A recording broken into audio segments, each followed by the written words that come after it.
La paz mundial, ¿cómo se establecerá? Yo viajo a todas las partes del mundo como embajador de la paz mundial, sin misión política. Confiero con muchos jefes de gobierno sobre problemas universales y sobre la paz mundial.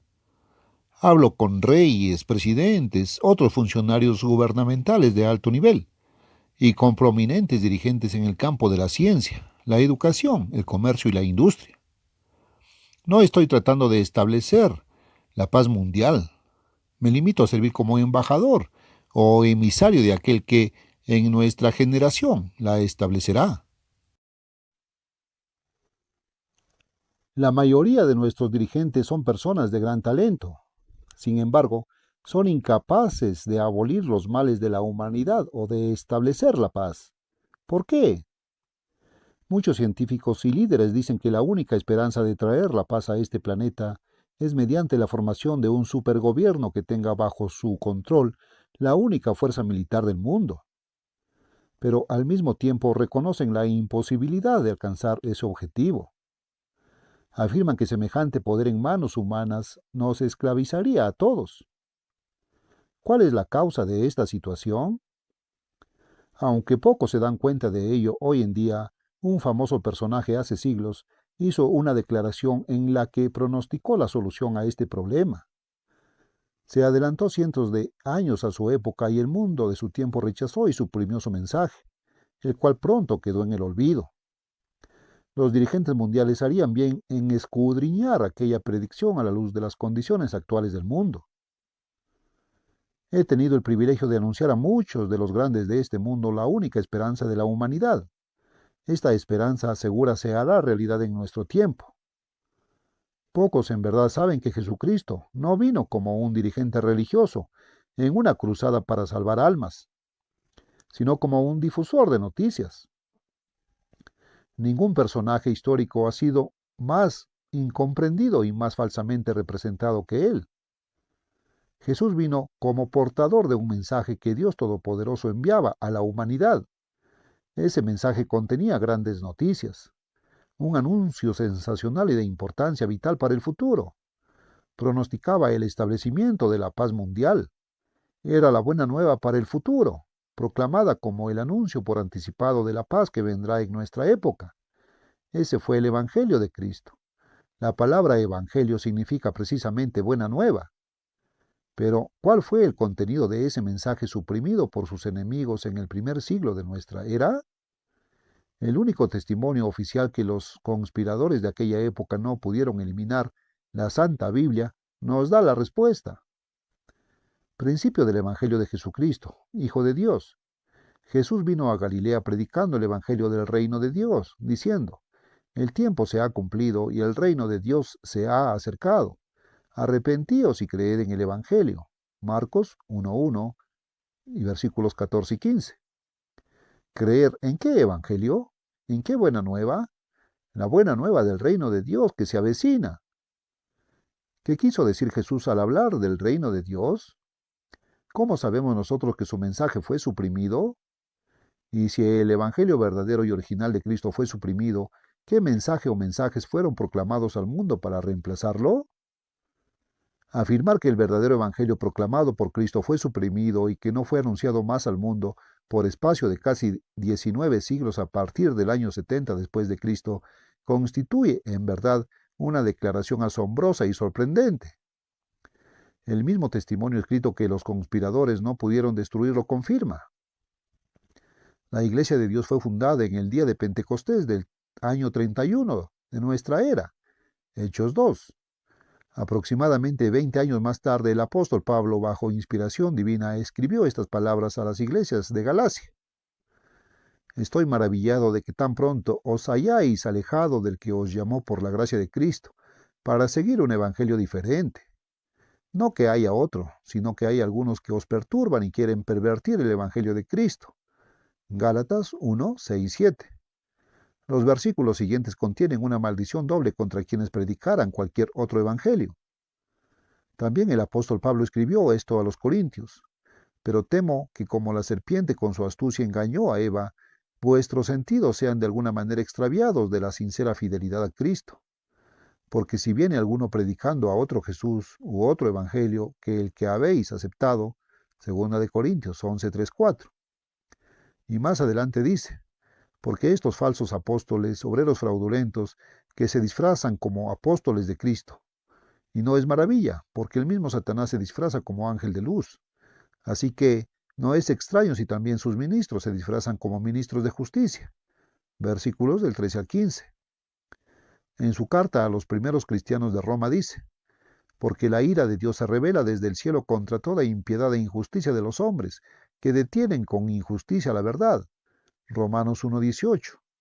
El mensaje que Dios envió por medio de Cristo fue detenido, suprimido. Más aún, Jesucristo mismo hizo saber claramente que su evangelio, el del reino de Dios, sería suprimido hasta nuestros tiempos. Sus discípulos le habían preguntado cuál sería la señal por la cual ellos podrían identificar el final de la presente era, justo antes de su retorno a la tierra. Al responderles, lo primero que hizo fue advertirles contra posibles engaños, pues muchos vendrían en su nombre alegando ser sus ministros y aún reconociendo que él, Jesús, era el Cristo, y al mismo tiempo engañarían a la mayoría. Entonces les dijo, será predicado este evangelio del reino en todo el mundo, para testimonio a todas las naciones, y entonces vendrá el fin. Mateo 24:14.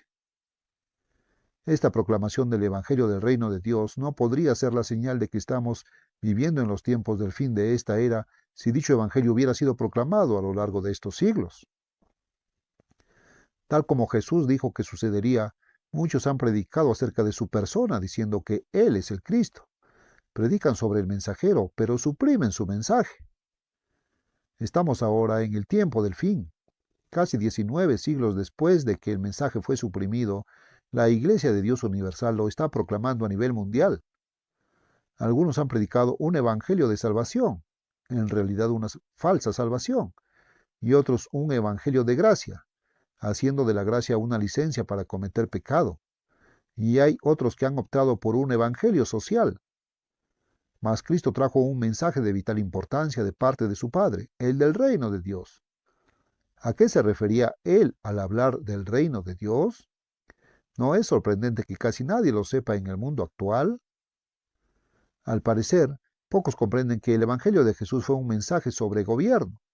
No muchos se dan cuenta de que en la actualidad Dios no está tratando de salvar al mundo, espiritualmente. Casi nadie sabe que a Jesús le interesaba el tema del gobierno. Jesús nació para ser rey. Notemos lo que está profetizado acerca de él en el libro de Isaías. Porque un niño nos es nacido, hijo nos es dado, y el principado sobre su hombro, y se llamará su nombre admirable, consejero, Dios fuerte, Padre eterno, príncipe de paz. Lo dilatado de su imperio y la paz no tendrán límite, sobre el trono de David y sobre su reino, disponiéndolo y confirmándolo en juicio y en justicia desde ahora y para siempre. Isaías 9, 6 y 7. Veamos lo que le fue dicho a María. El ángel Gabriel fue enviado por Dios a una ciudad de Galilea, llamada Nazaret, a una virgen desposada con un varón que se llamaba José, de la casa de David, y el nombre de la virgen era María. Y entrando el ángel en donde ella estaba, dijo, Salve, muy favorecida, concebirás en tu vientre, y darás a luz un hijo, y llamarás su nombre Jesús. Este será grande y será llamado Hijo del Altísimo, y el Señor Dios le dará el trono de David su padre, y reinará sobre la casa de Jacob para siempre, y su reino no tendrá fin. Lucas 1, 26 al 33. Cuando llevaron a Jesús ante Pilato, éste le preguntó, Luego, ¿eres tú rey? Jesús respondió, Tú dices que yo soy rey. Yo para esto he nacido, y para esto he venido al mundo. Pero también dijo, Mi reino no es de este mundo. Juan 18, 36 y 37. ¿Por qué el mundo entero ha sido engañado? ¿Por qué ignora el propósito por el cual la humanidad fue creada y puesta sobre la tierra? Una y otra vez preguntamos, ¿por qué estamos en esta tierra? ¿Hacia dónde nos dirigimos? ¿Cuál es el camino que conduce a la paz, el bienestar, la felicidad y la abundancia? ¿Por qué no hay paz en el mundo? ¿Por qué hay tanto mal en la tierra? ¿Por qué la ciencia no puede darnos las soluciones? Estas preguntas son las más importantes de la vida humana. ¿Por qué la gente no está interesada en saber las respuestas? La religión que cuenta con el mayor número de adeptos en el mundo es el cristianismo. La gente supone que la religión cristiana se basa en la Biblia y procede de ella. Entonces, ¿por qué las diversas sectas y denominaciones del cristianismo tradicional no nos hablan del verdadero tema de la Biblia? ¿Por qué no conocen el auténtico evangelio que Jesús proclamó? Su mensaje está claramente expuesto en las Sagradas Escrituras. Ahí no está suprimido. Ya es hora de que alguien alce la voz y despierte de su letargo a la humanidad indiferente. Algunas denominaciones fundamentalistas del cristianismo predican sobre la salvación espiritual, sobre la vida después de la muerte. ¿Existe vida después de la muerte? La verdad se encuentra en la Biblia en forma clara y sencilla. El Evangelio de Jesús fue el del reino de Dios. ¿Tiene ese mensaje algo que ver con la vida después de la muerte, es decir, con la salvación espiritual? Por supuesto que sí. Sin embargo, el mundo entero está engañado y adormecido. El Evangelio del Reino de Dios comprende básicamente dos temas: gobierno y salvación espiritual, lo que algunos llaman nacer de nuevo. El presente folleto trata sobre el aspecto del gobierno. Si usted lo solicita, le enviaremos gratuitamente otro folleto que lleva como título ¿Qué significa nacer de nuevo? ¿Qué quiso decir entonces Jesús al referirse al reino de Dios? La verdad no solo es sorprendente, es desconcertante y asombrosa. Sin embargo, se trata de buenas noticias. Son las noticias más gloriosas que puede escuchar un ser humano. Jesús iba por todas partes predicando la buena nueva del reino de Dios. Enseñaba en parábolas acerca de ese reino. Envió a 70 discípulos a que predicaran y les ordenó proclamar el reino de Dios. Lucas 19. Envió a los apóstoles sobre quienes fue fundada la iglesia de Dios a predicar solamente el reino de Dios. Lucas 9:1-2. ¿No es sorprendente que el mundo haya perdido el conocimiento de lo que todo ello significa? El apóstol Pablo predicó acerca del reino de Dios. Hechos 19:8, 20:25, 28, versículos 23 y 31. ¿Ha oído usted a los hombres hablar del reino de Dios más o menos en los siguientes términos? Por medio de los cristianos trabajando en todas partes para producir la paz mundial, la tolerancia y el amor fraternal, ¿el reino de Dios puede ser al fin establecido en los corazones de los hombres? Por el hecho de que el Evangelio de Cristo fue rechazado hace más de 1900 años, el mundo ha tenido que reemplazarlo con algo. Los hombres han tenido que acudir a una falsificación. Así, hemos oído hablar del reino de Dios vagamente y ha venido a ser un término trivial que designa algo así como un sentimiento en los corazones de los hombres. El concepto ha quedado reducido a una idea etérea e irreal. Otros han entendido equivocadamente que la iglesia es el reino de Dios. También hay quienes lo confunden con un milenio, y aún hubo quienes, en este mismo siglo, dijeron que el imperio británico era el reino de Dios. ¿Hasta qué extremo es el mundo capaz de ser engañado? El profeta Daniel, quien vivió 600 años antes de Cristo, sabía que el reino de Dios era un reino real, un gobierno que regiría a seres humanos en la tierra. Él formaba parte de un grupo de 4 jóvenes judíos de inteligencia y talento excepcionales, quienes, durante el cautiverio de Judá, fueron designados para recibir entrenamiento especial en el palacio del rey Nabucodonosor y servir en el gobierno del imperio caldeo. Daniel era profeta y había recibido entendimiento en visiones y sueños. Daniel 1:17. Nabucodonosor fue el primer monarca mundial. Había conquistado un vasto imperio que incluía la nación de Judá. Una vez tuvo un sueño que le perturbó en gran manera. Inmediatamente exigió a sus magos, astrólogos y hechiceros que le dijeran no solo lo que había soñado, sino también el significado del sueño. Pero estos, desconcertados, no pudieron complacerle. Entonces Daniel fue traído ante la presencia del rey. Daniel no poseía habilidad o talento humano para interpretar sueños.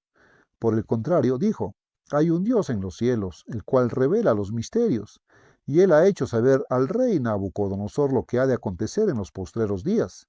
Daniel 2:28. El primer propósito divino fue revelarle a este poderoso monarca que hay un Dios en los cielos, el cual es Rey supremo sobre todas las naciones, gobiernos y reyes, el Dios que gobierna el universo.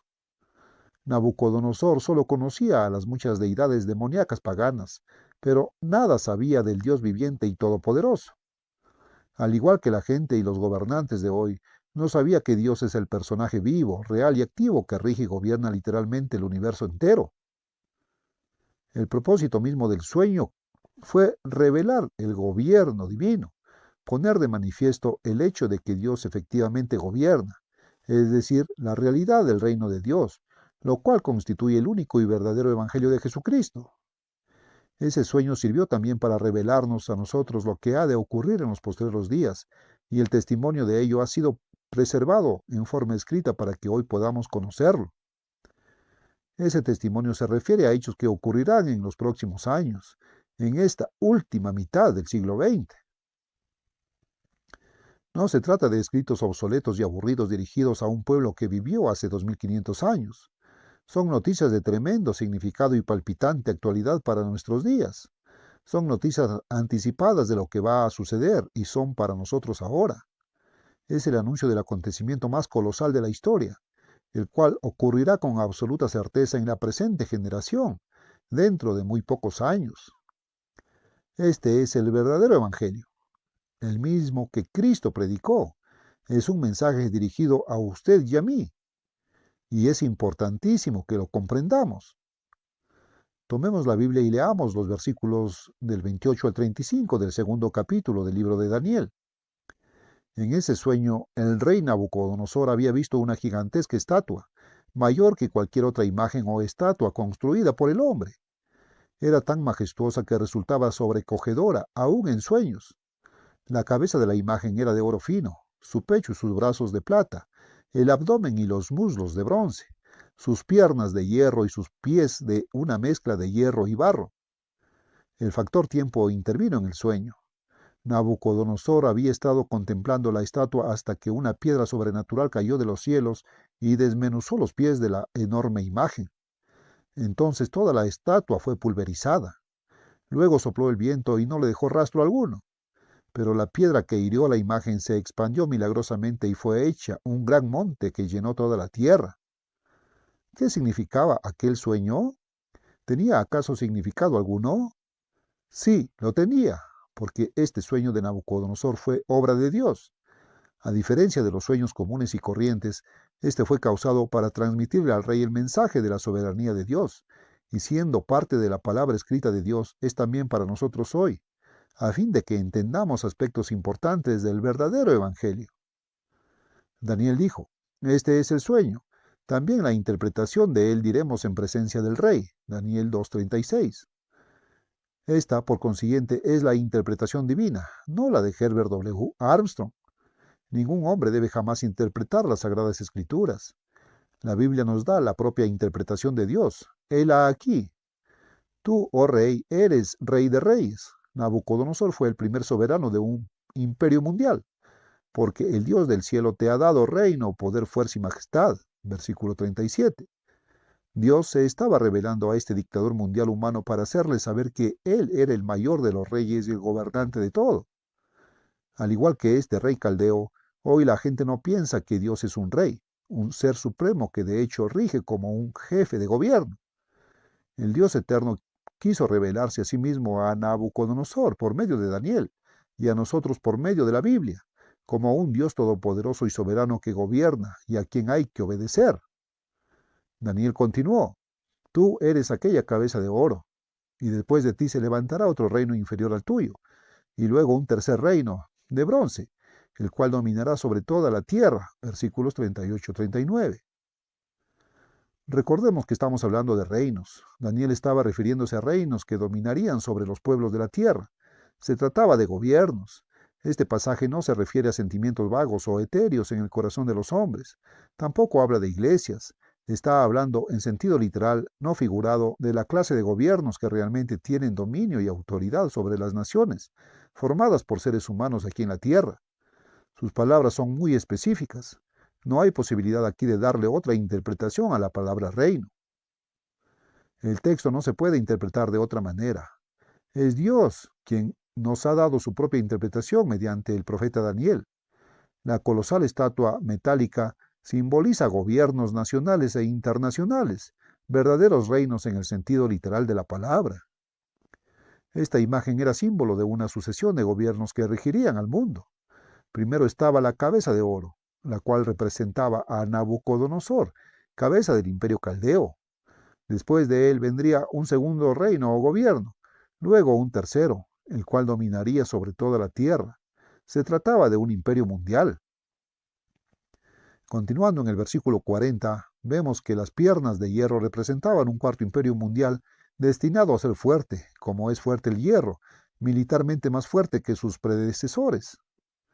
La plata es menos valiosa que el oro, el bronce menos que la plata, el hierro menos que el bronce. Es decir, en el proceso de la sucesión, a pesar de que cada nuevo metal era más fuerte y más duro que los anteriores, esta profecía predijo una decadencia moral y espiritual. Las dos piernas simbolizaban la división que habría de existir en el cuarto imperio. Después del imperio caldeo siguió el imperio persa, aún mayor que el caldeo. Después vino el imperio greco-macedonio, y por último surgió el imperio romano, el cual se dividió en dos, con capitales en Roma y Constantinopla. Ahora llegamos al versículo 44. Tomemos la Biblia y leámosla nosotros mismos. Aquí, en un lenguaje perfectamente claro, está la explicación divina de lo que es el reino de Dios. Y en los días de estos reyes, esta es una referencia a los 10 dedos de los pies, hechos en parte de hierro y en parte de frágil arcilla, y junto con las profecías de Daniel 7 y Apocalipsis 13 y 17, se refiere a los Estados Unidos de Europa. Una confederación que, con base en el mercado común europeo, está surgiendo actualmente ante nuestros propios ojos. En Apocalipsis 17:12 se señala con toda claridad que habrá una unión de 10 reyes o reinos. Dicha unión será una restauración de lo que fue el Sacro Imperio Romano de la Edad Media. Apocalipsis 17:8. Tomemos nota del elemento tiempo. En los días de estos reyes, dice el profeta Daniel, es decir, en los días de estas 10 naciones o grupos de naciones en nuestro tiempo, veremos una breve resurrección del Imperio Romano. Veamos, pues, lo que va a ocurrir. El Dios del cielo levantará un reino que no será jamás destruido, desmenuzará y consumirá a todos estos reinos, pero Él permanecerá para siempre. Hemos nombrado 4 imperios, los únicos 4 imperios mundiales que han existido. Los capítulos 13 y 17 del Apocalipsis nos muestran que después de la primera caída del Imperio Romano habría 10 restauraciones, de las cuales 7 serían dominadas por una iglesia gentil, la hija de la antigua Babilonia, una iglesia que afirma ser cristiana, pero a la cual Dios llama Babilonia la Grande, o sea, la religión de los misterios babilónicos. 6 de estas restauraciones han surgido y han caído. La séptima se está formando ahora. Será breve, pero será la última restauración del Imperio Romano. Estará formada por 10 naciones o grupos europeos. Estos son los 10 dedos compuestos de hierro y barro mezclados. En los días de estos reyes, los cuales serán breves, el Dios del cielo levantará un reino. Será el reino de Dios. Compárese con el versículo 17 de Apocalipsis. Aquí se describe una iglesia, no una iglesia pequeña, sino grande, con dominio sobre muchas aguas. Versículo 1. O sea, sobre muchos pueblos y naciones con diferentes idiomas, según lo explica el versículo 15. Ella se hace pasar por la iglesia de Dios, de la que las escrituras dicen que es la esposa, o mejor dicho, la prometida de Cristo, quien ha de casarse espiritualmente con él a su segunda venida. Efesios 5:23, Apocalipsis 19:7, Mateo 25 del 1 al 10, etc. Pero esta iglesia falsa ha fornicado. ¿Cómo? Uniéndose políticamente con gobiernos humanos de este mundo. Se sentó sobre las 7 restauraciones del Imperio Romano, conocido como el Sacro Imperio Romano. Apocalipsis 17:3. Gobernó sobre los reinos humanos como una esposa ilícita, sin contraer matrimonio, dominando a su amante en una relación anormal y profana. Por lo tanto, esta iglesia ha de sentarse sobre la última cabeza de la bestia, que es la última restauración del Sacro Imperio Romano. Será una unión de iglesia y Estado y ha de durar muy poco tiempo. Combatirá contra Cristo a su segunda venida y ese será su fin. Ahora está en proceso de surgir. Por consiguiente, ya se aproxima la segunda venida de Cristo. Estamos muy cerca del fin de este mundo. Cuando Cristo regrese, vendrá como Rey de Reyes para gobernar al mundo entero. Apocalipsis 19 del 11 al 16. Y su reino, el reino de Dios, como dice Daniel, consumirá a todos los reinos o gobiernos de la tierra. Apocalipsis 11:15 lo expresa de este modo. Los reinos de este mundo han venido a ser de nuestro Señor y de su Cristo, y Él reinará por los siglos de los siglos. Ese será el reino de Dios. Pondrá fin a nuestros gobiernos actuales, sí, a todos y cada uno de los gobiernos nacionales. Estos se convertirán en los reinos, es decir, los gobiernos del Señor Jesucristo, quien entonces será Rey de Reyes sobre el mundo entero. Esto pone totalmente en claro el hecho de que el reino de Dios es un gobierno en el sentido literal de la palabra. Así como el imperio caldeo fue un reino y el imperio romano también lo fue, el reino de Dios será un gobierno que tomará las riendas de los gobiernos de las naciones de este mundo. Jesucristo nació para ser rey, es decir, un gobernante. Estas escrituras revelan claramente que Dios es el gobernante supremo. Dicen en lenguaje muy claro que Jesús nació para ser rey, que va a gobernar a todas las naciones de la tierra, que su gobierno subsistirá eternamente. Sin embargo, todo esto es solamente parte de la fantástica, sorprendente y asombrosa verdad de lo que es el reino de Dios. El reino de Dios gobernará sobre todos los seres humanos y las naciones de la tierra. Sin embargo, estos seres mortales y las naciones no serán el reino, ni siquiera estarán en él. Ellos serán gobernados por este reino divino. Aún tenemos que aprender de qué y de quiénes se compone. ¿Puede usted como individuo llegar a formar parte de ese reino? En los días de Jesús, los líderes religiosos sabían que Él era un maestro que había venido de Dios trayendo una verdad. Lo tildaron de falso profeta, hereje y sedicioso. Sin embargo, sabían que su voz era la voz de Dios. Uno de estos, un fariseo llamado Nicodemo, quien ocupaba una posición importante entre los judíos, vino a Jesús secretamente de noche. Rabí, sabemos que has venido de Dios, dijo este fariseo, Juan 3:2. Sí, los fariseos lo sabían. No dijo, yo lo sé. Aseveró que nosotros los fariseos sabemos. Sabían que él hablaba la verdad. Sin embargo, no solo la rechazaron, sino que lo crucificaron a él. Jesús fue directamente al meollo del asunto. Le habló a Nicodemo acerca del reino de Dios y le dijo algunas cosas que cada uno de nosotros necesita comprender. Respondió Jesús y le dijo, de cierto te digo, que el que no naciere de nuevo no puede ver el reino de Dios. Juan 3:3. Notémoslo. El reino de Dios es algo que puede ser visto, aunque solo por aquellos que nazcan de nuevo. Es algo que otros no pueden ver. Para una explicación más detallada sobre este asunto, no deje de solicitar nuestro folleto gratuito titulado ¿Qué significa nacer de nuevo?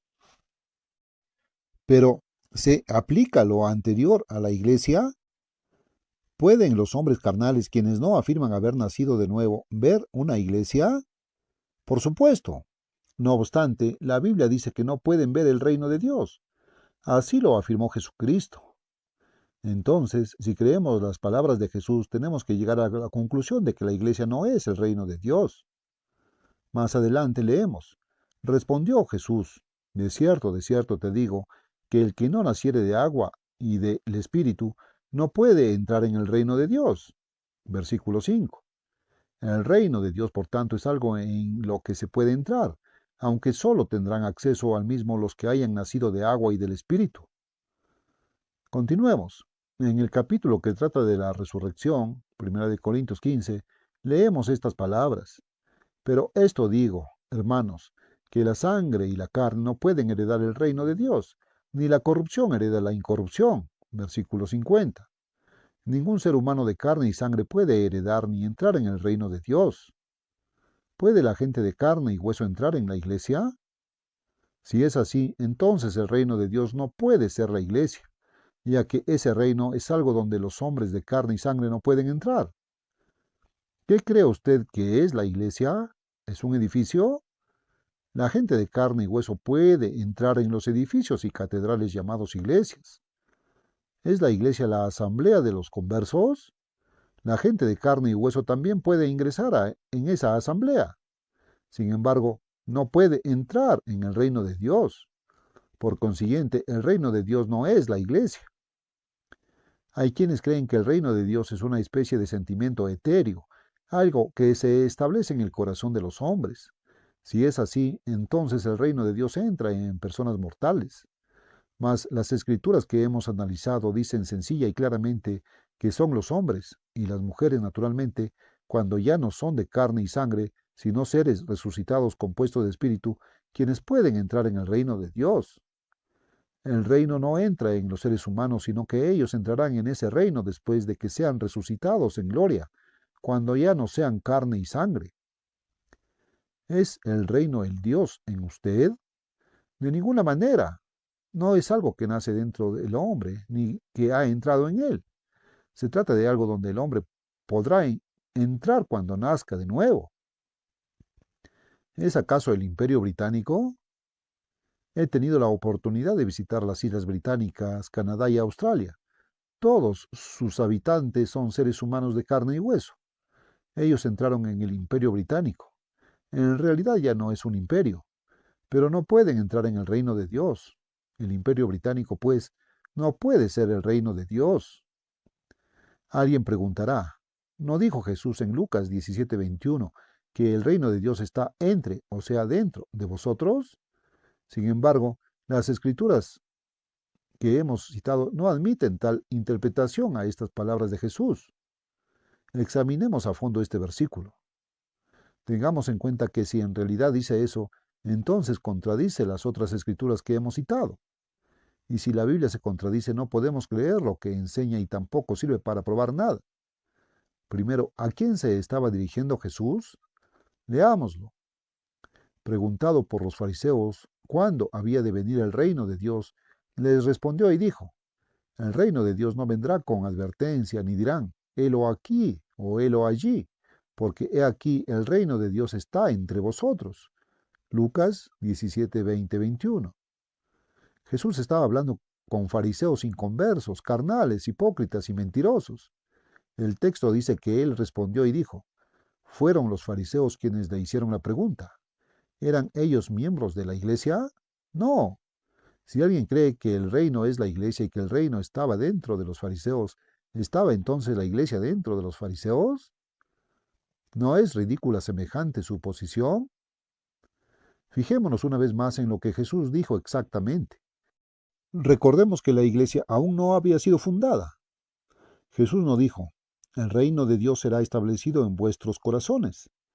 No dio ninguna de las interpretaciones que algunas personas suelen dar a este versículo.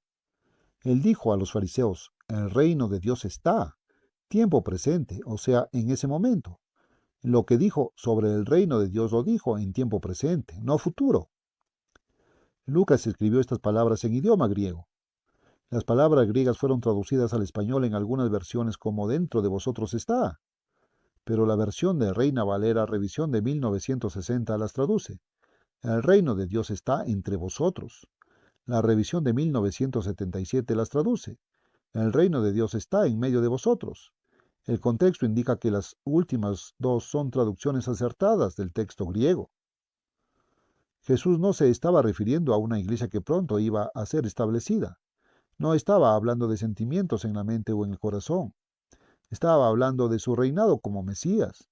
Los fariseos no le preguntaron acerca de una iglesia. Ellos nada sabían sobre el futuro establecimiento de la iglesia del Nuevo Testamento. No preguntaron nada acerca de algún sentimiento. Ellos sabían por las profecías de Daniel, Isaías, Jeremías y otros que el Mesías pronto habría de venir. Sin embargo, pasaron por alto las profecías de su primera venida como el Cordero de Dios, quien habría de ser sacrificado por los pecados de la humanidad después de nacer, crecer y ser rechazado y despreciado por ellos, tal como fue profetizado en el capítulo 53 de Isaías. Tuvieron en cuenta únicamente las profecías de su segunda venida como rey conquistador y gobernante. Esto era lo que los fariseos concebían como el reino de Dios.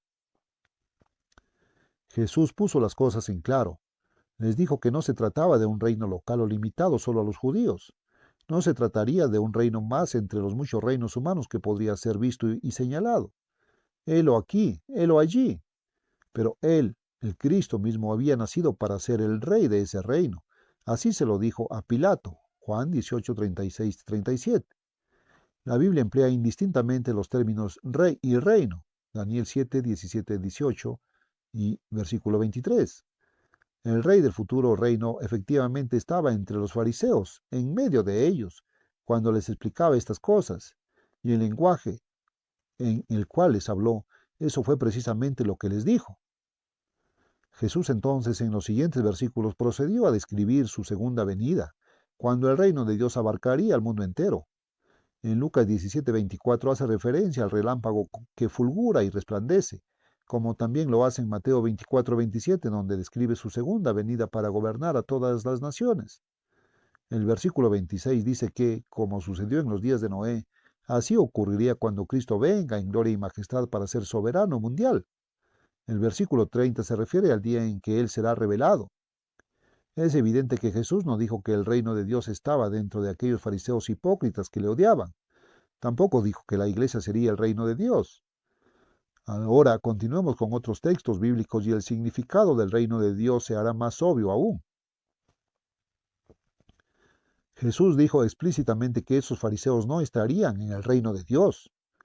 Dirigiéndose a ellos les habló así: allí será el llanto y el crujir de dientes, cuando veáis, los fariseos, a Abraham, a Isaac, a Jacob y a todos los profetas en el reino de Dios, y vosotros estéis excluidos, porque vendrán del oriente y del occidente, del norte y del sur, y se sentarán a la mesa en el reino de Dios. Lucas 13, 28, 29. El reino de Dios es algo donde los hombres entrarán cuando tenga lugar la resurrección de los justos. Abraham todavía no se encuentra allí. Ver Hebreos 11:13 y versículos 39-40. Alguien pudiera preguntarse, ¿no dijo Jesús que el reino de Dios estaba ya cercano? Marcos 1:15. Ya hemos citado dicho pasaje. Esto naturalmente ha hecho que algunos interpreten de una manera equivocada lo que dijo y lo que quiso decir con esas palabras. Algunos han dado por sentado que el reino de Dios quedó establecido desde el ministerio de Jesús. Debido a esto suponen que ese reino es la iglesia. Sin embargo, Jesús no dijo que el reino de Dios había sido establecido. Dijo que estaba siendo anunciado. Lucas 16:16. No que ese reino estuviera ya en la tierra. Más aún, él mismo se encargó de corregir este concepto erróneo. Prosiguió Jesús y dijo una parábola, por cuanto ellos pensaban que el reino de Dios se manifestaría inmediatamente. Lucas 19:11. ¿Por qué usó esta parábola?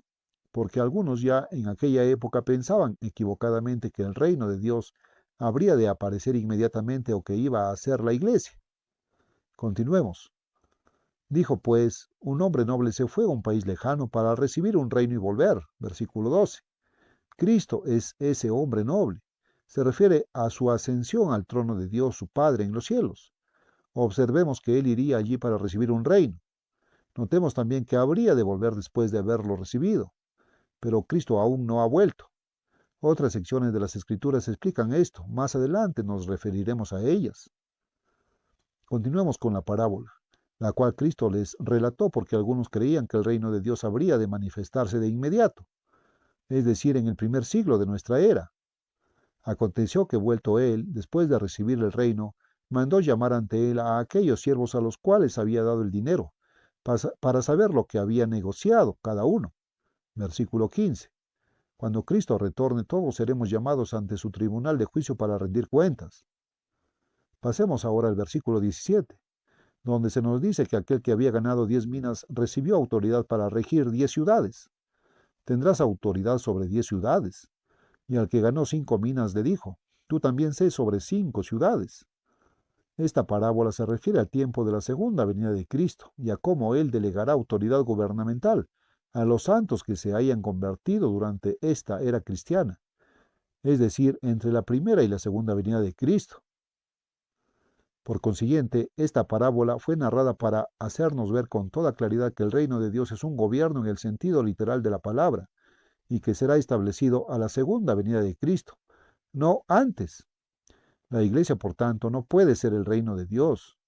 No obstante, la verdadera iglesia de Dios va a ser transformada por medio de una resurrección y un cambio instantáneo, de mortal a inmortal. Vendrá a ser el reino de Dios. Cuando todos sus miembros hayan sido transformados en seres inmortales, la iglesia se convertirá en el reino de Dios. Mas todavía no es ese reino. Leamos ahora la descripción de cómo Cristo recibirá autoridad para dirigir el reino. Él es el hombre noble que fue al cielo para recibir su reino y luego regresar. Ya hemos visto cómo el profeta Daniel habla del establecimiento del reino de Dios, a la segunda venida de Cristo, el cual consumirá todos los gobiernos nacionales y regirá sobre todos los pueblos. Esto se encuentra en el segundo capítulo del libro de Daniel. Leamos ahora el capítulo 7. Miraba yo en la visión de la noche, y aquí con las nubes del cielo venía uno como un hijo de hombre. Cristo, que vino hasta el anciano de días, y le hicieron acercarse delante de él. Versículo 13. A lo largo de los evangelios de Mateo, Marcos, Lucas y Juan, Jesús continuamente se refirió a sí mismo como el Hijo del Hombre. Cristo subió al cielo entre nubes, Hechos 1:9, y ascendió hasta el mismo trono de Dios, Marcos 16:19. Prosigamos. Y le fue dado dominio, gloria y reino para que todos los pueblos, naciones y lenguas le sirvieran. Su dominio es dominio eterno, que nunca pasará, y su reino uno que no será destruido. Daniel 7:14. Toda esta narración es bien clara. Cristo ascendió hasta el trono de Dios en el cielo. Dios es el soberano de todo el universo. Esta visión nos muestra a Dios Todopoderoso, Padre del Cristo resucitado en el momento de conferir dominio a su Hijo. Dominio significa autoridad soberana y suprema, y a ese Hijo también le fue dado un reino. ¿Dónde ha de establecerse ese reino? La Biblia dice, para que todos los pueblos, naciones y lenguas le sirvieran. Los pueblos y las naciones que hablan diferentes lenguas están aquí en la tierra. Cristo pues recibió el dominio sobre todas las naciones, sobre el mundo entero. Ahora pasemos a Hechos 3:21, donde se nos relata que los cielos recibieron a Cristo hasta, es decir, no permanentemente, sino hasta los tiempos de la restauración de todas las cosas. Restaurar significa volver a poner una cosa en el estado o condición que tenía antes. Aquí se refiere a la restauración de las leyes y el gobierno de Dios, la restauración de la felicidad y la paz universales. En el capítulo 7 del libro de Daniel, el profeta había tenido un sueño y visiones. Había visto 4 bestias salvajes. La interpretación comienza en el versículo 17. Ver también el versículo 16. Esta es la interpretación inspirada por Dios, no la nuestra. Estas 4 grandes bestias son 4 reyes que se levantarán en la tierra. Después recibirán el reino los santos del Altísimo y poseerán el reino hasta el siglo, eternamente y para siempre. Versículos 17 y 18. Observemos que se afirma que no solo Cristo va a reinar, sino también sus santos, es decir, los cristianos verdaderamente convertidos, quienes hayan sido engendrados como hijos de Dios. Ellos tomarán posesión del reino de Dios y gobernarán con Cristo y bajo su autoridad. El Nuevo Testamento afirma claramente que los santos convertidos son coherederos con Cristo. Romanos 8:17. En ese mismo capítulo 7, el profeta Daniel hace referencia a otra potencia. La cuarta bestia que apareció en el sueño, el cuarto imperio, el imperio romano, es descrita como un animal con 10 cuernos. Este texto explica, y también Apocalipsis 13 y 17, que estos 10 cuernos representan 10 restauraciones del imperio romano, después de la caída del mismo en el año 476 después de Cristo. Pero en el curso de estas restauraciones ocurridas después del año 476, surgió otro cuerno pequeño, un reino religioso que habría de dominar sobre los últimos 7 de los cuernos, que son las últimas 7 restauraciones del Imperio Romano. Ver los versículos 8 y 20. Leamos ahora acerca de este cuerno pequeño, el reino religioso, en el versículo 21. Y veía yo que este cuerno hacía guerra contra los santos y los vencía, hasta que vino el anciano de días, y se dio el juicio a los santos del Altísimo. Y llegó el tiempo, y los santos recibieron el reino. Los santos, para entonces ya no seres de carne y hueso, sino seres inmortales, poseerán el reino a la segunda venida de Cristo. El mismo Jesús lo confirmó y lo puso en claro, pues Él es quien habla en Apocalipsis 3:21. Al que venciere, le daré que se siente conmigo en mi trono, así como yo he vencido y me he sentado con mi Padre en su trono. El trono del Padre está en los cielos, donde Jesucristo se encuentra ahora, pero el trono de Cristo, en el cual los santos se sentarán con Él, es el trono de David en Jerusalén, Lucas 1:32. Más aún, al que venciere y guardare mis obras hasta el fin, yo le daré autoridad sobre las naciones y las regirá con vara de hierro. Apocalipsis 2, 26 y 27. Después de su resurrección y momentos antes de ascender al cielo, estando en el monte de los olivos, Jesús explicó a sus discípulos cómo recibirían el poder inspirador y engendrador del Espíritu Santo de Dios en el día de Pentecostés que se aproximaba. Los discípulos querían saber si el reino de Dios iba a ser establecido en aquel entonces.